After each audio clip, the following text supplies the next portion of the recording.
তো প্রিয় বন্ধুরা, আজ আলোচনা করব ইতিহাস নিয়ে পড়াশোনা করলে ভবিষ্যতে তোমাদের সামনে কি কি চাকরির সুযোগ আছে। তো সর্বপ্রথম বলবো, ইতিহাসে পাস এবং অনার্সে যারা পড়ছে তাদের সামনে প্রথম সুযোগ থাকবে শিক্ষকতার পেশা। আমি নিজে একজন ইতিহাসের শিক্ষক।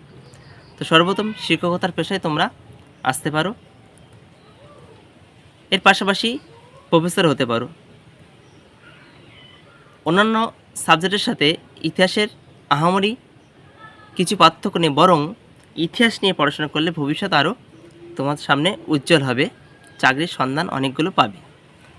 তো প্রথম বললাম শিক্ষকতার পেশা। তো দ্বিতীয় যে অপশানটি আমি বলবো, WBCS, PSC, পুলিশ প্রভৃতি পরীক্ষায় তুমি কিন্তু ইতিহাস একটা ভালো সাবজেক্ট হিসেবে গেইন করতে পারো এবং নাম্বার পেতে পারো ইতিহাস নিয়ে পড়াশোনা করলে। তো এক্ষেত্রে সর্বপ্রথম আসবো WBCS পরীক্ষা। WBCS পরীক্ষায় দুটো ধাপ থাকে, প্রিলিমিনারি আর মেন। তো প্রিলিমিনারিতে যেটা পরীক্ষা হয় 200 মার্কসের, তো সেখানে 50 মার্কসে কিন্তু তোমার ইতিহাস থেকে প্রশ্ন হয়। তা এটা বোঝা গেল 50 মার্কস কিন্তু তোমরা এখান থেকে পেয়ে যাচ্ছ ইতিহাস থেকে। সুতরাং এই সাবজেক্টের গুরুত্ব তোমরা বুঝতে পারছো। তৃতীয় যেটা বলবো সেটা হচ্ছে, তুমি নিজেকে প্রতিষ্ঠিত করতে পারো একজন সাংবাদিকতা হিসেবে। যারা BA ইতিহাস অনার্স পড়বে তারা MA-তে গিয়ে কিন্তু মাস কমিউনিকেশন নিয়ে পড়তে পারে।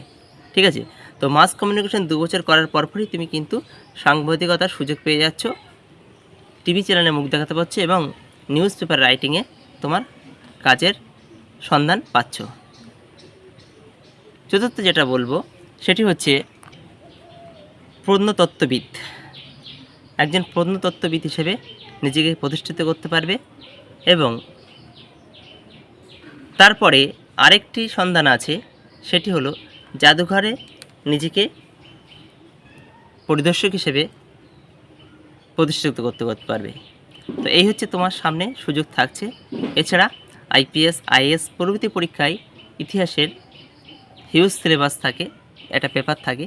তো সেখানে কিন্তু সে সায়েন্সের লেভেল থেকে স্টুডেন্ট আসুক আর কমার্স থেকে আসুক, আর্টসের থেকে আসুক, যে কোনো সাবজেক্ট থেকে আসুক না কেন, তাকে কিন্তু ইতিহাস অবশ্যই পড়তে হবে।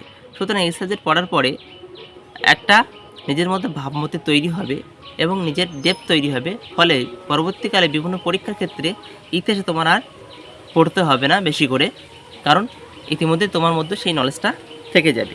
তো এই হচ্ছে ইতিহাস নিয়ে পড়াশোনা করলে তোমার সামনে কী কী পথ খোলা থাকছে তার একটা বিস্তারিত বর্ণনা করলাম। তোমাদের যদি আরও কোনো কিছু কোয়ারি থাকে অবশ্যই কমেন্ট করে জানাবে।